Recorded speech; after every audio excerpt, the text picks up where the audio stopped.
Good morning, everyone. It's Betsy, and today I'm going to show you some of my updated work on my Journal of Stitchery, Volume 2, my Christmas journal. I haven't yet made a title page. I have to do that. By that I mean the page I'm going to put on the cover. So I still have to do that. But you've seen this one, but I have done some more work on it. I added some French knots here, and I added some aged gold X's or crosses down here. And that DMC I used matched the gold on this antique fabric perfectly. And at the bottom I added 3 more buttons. And I whip stitched the bottom of this fabric up at the top. So that's finished. I'm done. And it's such a good feeling, you know. I don't know, with me it's a process, as I'm sure it is with most of you, but some people I watch on YouTube, they're able to do a page in front of the camera from start to finish, and it's done. I cannot do that, and I can't promise you I'll ever do that, because I just don't work that way. My brain, maybe it's because I'm older now, I don't know. But my brain does not work like that. But you know, I don't think it ever did. I have to work on something, leave it, come back to it, work on it, leave it, come back to it. And then there just comes a point where I know, okay, I'm done. And I'm done this page. So moving on, I will sew this, of course, onto my backing page. And this is the back of this page that I did. Try to put this back in the camera here. For my lady, just about finished her, I think. I don't know if you can see, but what I did to her skirt is I added an antique piece of woven, I guess it's wool. I don't know what that material is called. I don't know if you can see it under there or not. I wish I had a piece handy to show you, but I don't. But it was from an old coverlet that I had. And so I cut a piece off of that. It was a scrap piece anyway. And I just loved how that looked underneath of the lace. And then I added some old lace to the sides just to finish off those edges that were raw. And I stitched all around, just a whip stitch or a couching stitch. And what else did I do? I added this old burgundy little piece of calico, which is from the 1850s, 60s. And same with this blue, very sheer old piece of blue calico. Just love that. I love, love, love old fabrics. I'm just passionate about them. Can you tell? So of course this is an old piece of quilt, and for my lady, I went back and I stitched around the edges with just a back stitch all around it, with some dark gray, and then I did some embellishing a little bit on her dress with some light gray. And I think it helped make that stand out, and also helped with the edges so they don't unravel. I just made a little couching stitch around her hat, and she's about done. I added some little red berries with French knots. And the only other thing I might do is put a little bow. Thinking I might put a little bow there. I think I'll use the dark gray thread. This is black. I had that handy. But I think I'll use some dark gray for a bow there was just some floss, the same floss I used here. And I don't want to do anything to her face. I don't want to distort it. I just love her little face. Isn't it pretty? And I have some blue DMC coming. I don't have much blue DMC, so I had to order some from Etsy. And the only other thing I might do is maybe put a little matching blue if I have it. I think it looked like it matched. And I'm going to put a blue French knot in the middle of each of these, and possibly a little blue in here to pick up this silky blue here in that old lace. Otherwise, she's done. And I won't be showing her again, except for when I'm all done the whole book. I'll just flip through it. You'll see her. I didn't do anything else to this page. That's pretty much done. And then the only other thing I've done is the prompt for August is Christmas tree. So I made a little feather tree. I just love feather trees. And I just kind of freehand stitched it. I mean, they're so easy to do. And I freehand stitched the little star and made some little X's all around the border.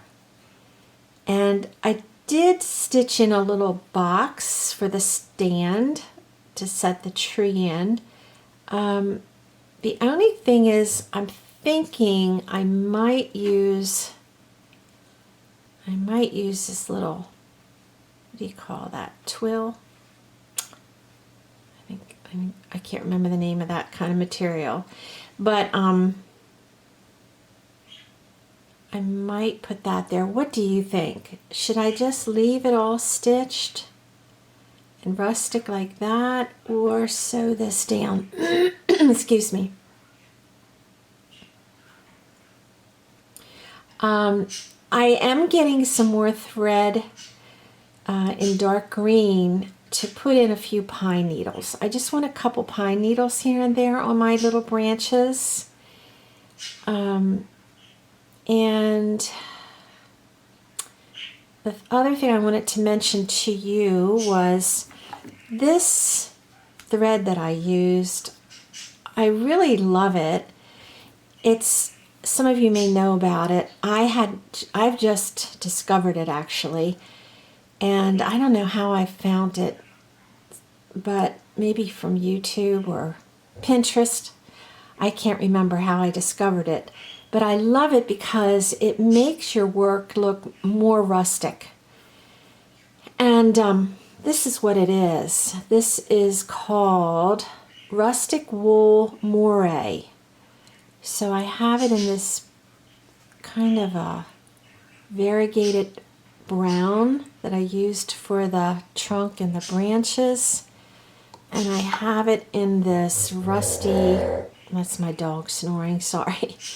This kind of rusty burgundy that I used for my little crosses or X's, whatever you want to call them. And it's a neat kind of thread. But if you want it sturdy and you don't want it to break when you're working, it is not the best, because I'll show you what happens with it. So you can just pull it apart like that. I think I make a neat little bow. I might use this for the bow on the girls' little, I don't know. Getting off target here, but this is $2.88 if you're interested in the color, and this one was $2.20. And I get these off of Etsy.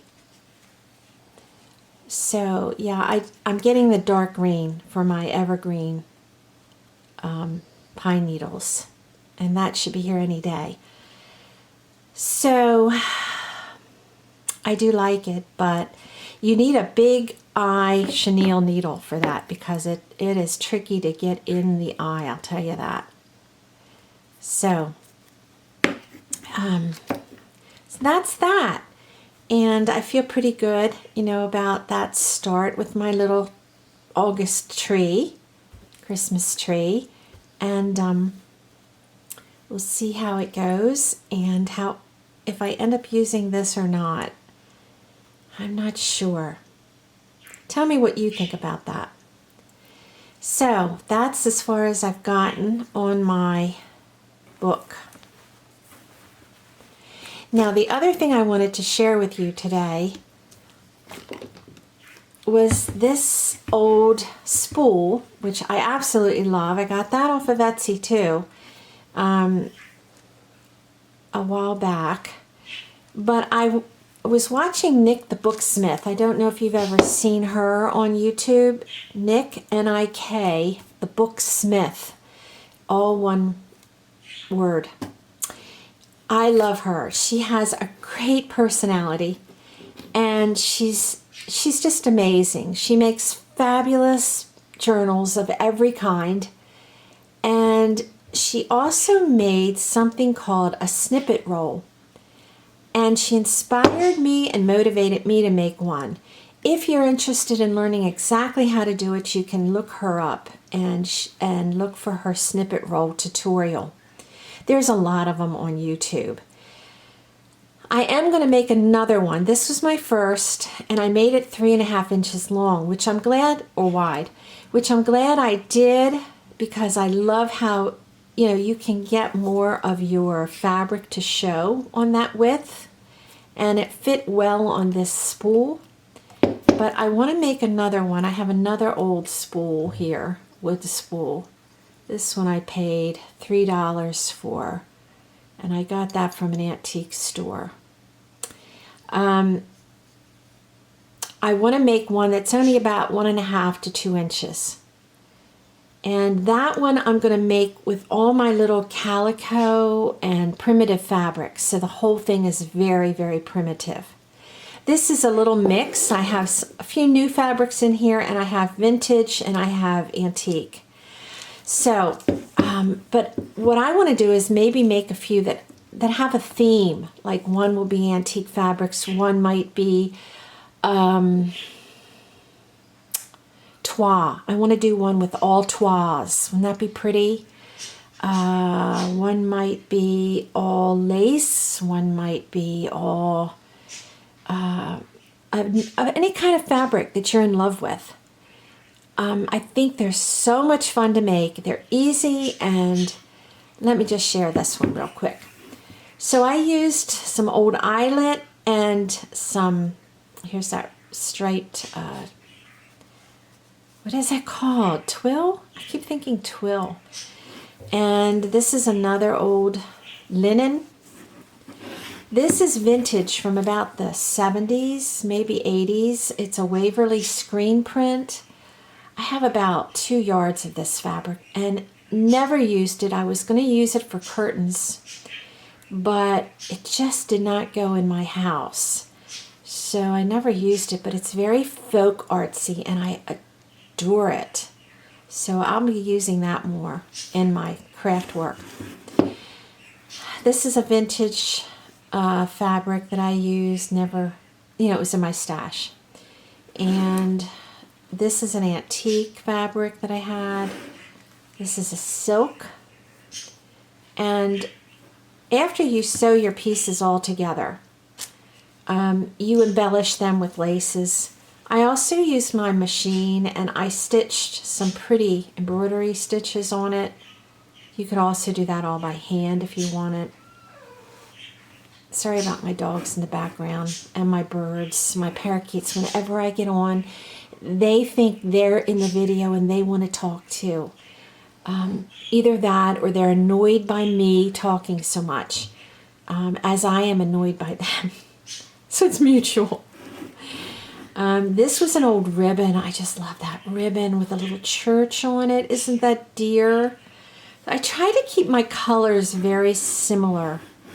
This is an antique lace, French lace. This is a Tim Holtz fabric. I love that text. But again, similar color pattern. This was just an old piece of wool. I do wish I'd used black thread, but I didn't feel like changing it. This is old French lace. Love that. Old netting.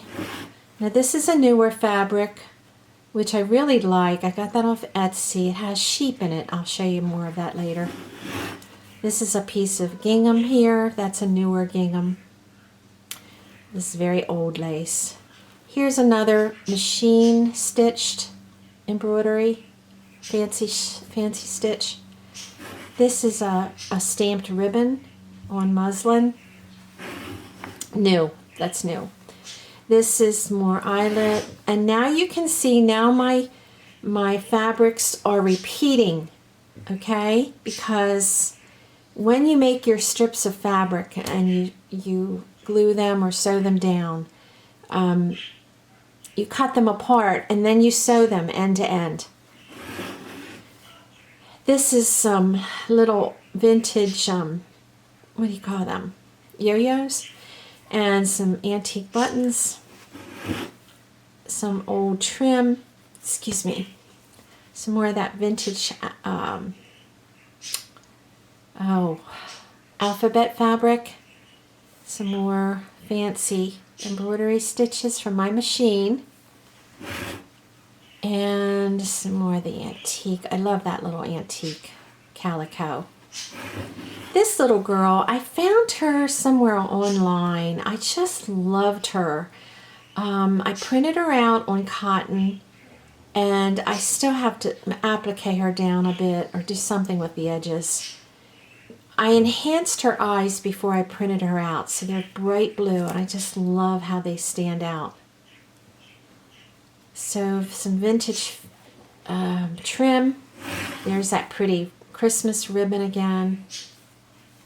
There's the lace repeating that I used before, Tim Holtz fabric. This I put down afterwards, a little old medallion, some old mother of pearl buttons. Here's that new fabric I used with the sheep. I don't know what it is about sheep, but I love sheep. When my husband and I were in England, we went to Cotswolds, which was my dream come true. And before we got there, we drove through pastures after pastures with sheep. And they look just like these sheep. I love them. I love seeing them. So this takes me to the very end. And there's that stamped ribbon. And that's it. So that was just fun. And the back, I think I used like old lining. I think that's what it was. Something like that. But, you know, it's great to use up your scraps. And if you don't have an old spool, you can just fold it up like this. You can cut it apart and use it to use in journals that you make or to wrap around a journal. My dog, Yum Yum, she's my little Cavalier. She's at the top of the steps. She can't get up that last step. She's 11 years old, and she's got arthritis. So I have to get off now and help her get up that last step. Bless her heart. She's such a sweetheart. And she's very, you know, she'll make that little noise just to let me know, Mom, please help me. So I better get going here and help her out. All right, everyone, take care. Have a great day and a great weekend. Thanks for watching, and thanks to my new subscribers. I just love seeing you here, and welcome your comments. Take care, everyone. Sorry this got to be a bit long today. Bye-bye.